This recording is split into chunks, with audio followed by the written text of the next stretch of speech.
So in this video, we're going to take a look at the idea of decision statements as well as Booleans, so values that could be either true or false. And Booleans are a really good place to start because it actually turns out that C doesn't really have a built-in Boolean type by default.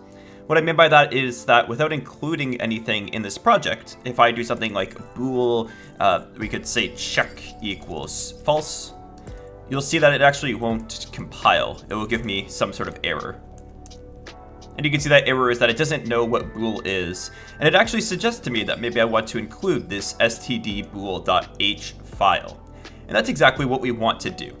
If we want to work with Boolean values, there's a few different ways that we can do so in C. And one of the ways that we can get that type is by including this stdbool.h file.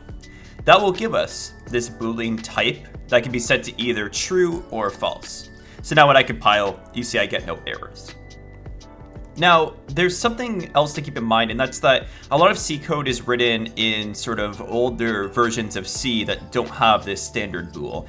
And what you're going to see in these types of situations is that we fall back to really like the default computer idea that we have either a value of 0 or a value of 1, where 0 is false and 1 is true.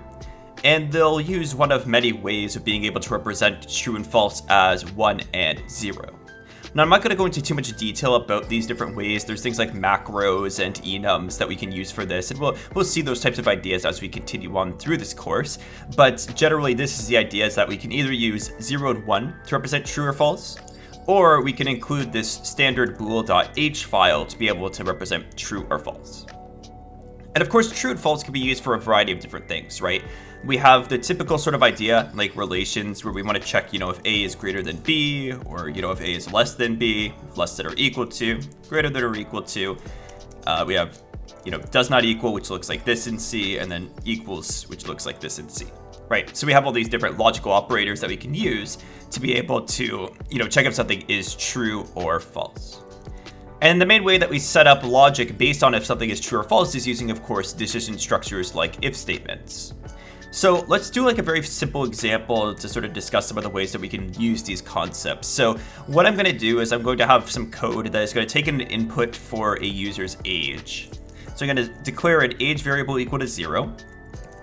Then what I'm going to do is I'm going to scan for their age, and I'm going to place it inside of that age variable. And then we're going to do something with that age. So we're going to say if the age is greater than or equal to 18, we're going to printf older than 18. Otherwise, which we do with an else, we are going to print younger than 18. And really, this sort of logic follows the typical structure of an if statement, right? If you've seen any other programming language, this is really the way that it generally works. We have this if condition, then we have this else condition here, right? And everything between the brace brackets are the things that pertain to that block, right? And I actually just realized in saying that, I'm missing this closing brace for that if statement. So just make sure that you have that as well. So this code is going to scan for an age. It's then going to print out a value based on what age was given. So let's take a look at that. So as I compile this, I can run start, and I have to input some sort of age, so say 20, and you say I get older than 18. If I input in something less, I get younger than 18. So you can see that that generally works for our decision structure.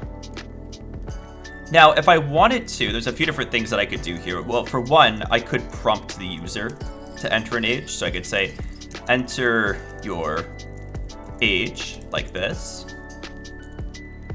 Another thing that I'll just do here is I'll just quickly put in these new line characters to make it a bit more clean. And then something else that we could decide to do is we could decide to store the result in a Boolean and then check the Boolean in the if statement. So I could say bool age check equals age greater than or equal to 18, like this. And then what I could do is I could just say if age check. What that will do is it will check to see if it's true. If it's true, it goes into this top block here. If it's false, it goes into this bottom block here. So that's another way that we could set up this kind of logic. Let's go ahead and give that a try. You'll see now it says enter your age. I enter an age older than 18. It says older than 18, less than 18, younger than 18, right? So you can see generally that's the way that that works.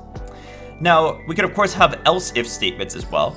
So, we could do that age check, and then we could say else if, and then we could do some other condition here. So for instance, we could check to see if the age is less than 0.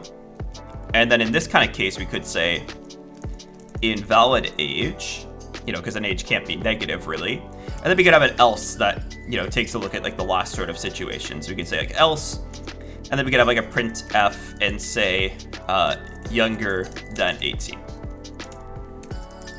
So this might be an example of ways that we can use like if, else, and else if together, right?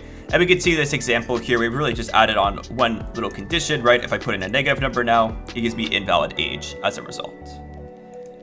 So this gives you some of that general intuition behind if statements in C. And like I said before, like if you've programmed in any other language, this is a very common structure, right? This if, else, if type of idea. And generally the main things that we're keeping in mind here is if we want the Boolean type to be able to store that result before we go into a branch or something of that sort, we need to include standard bool. And if you're working in an older version of C, you'll likely see Booleans represented as a 0 for false or a 1 for true. So with this, you now have a pretty good understanding of decision structures and the various different relations that exist. So thank you so much for watching, and I'll see you in the next video.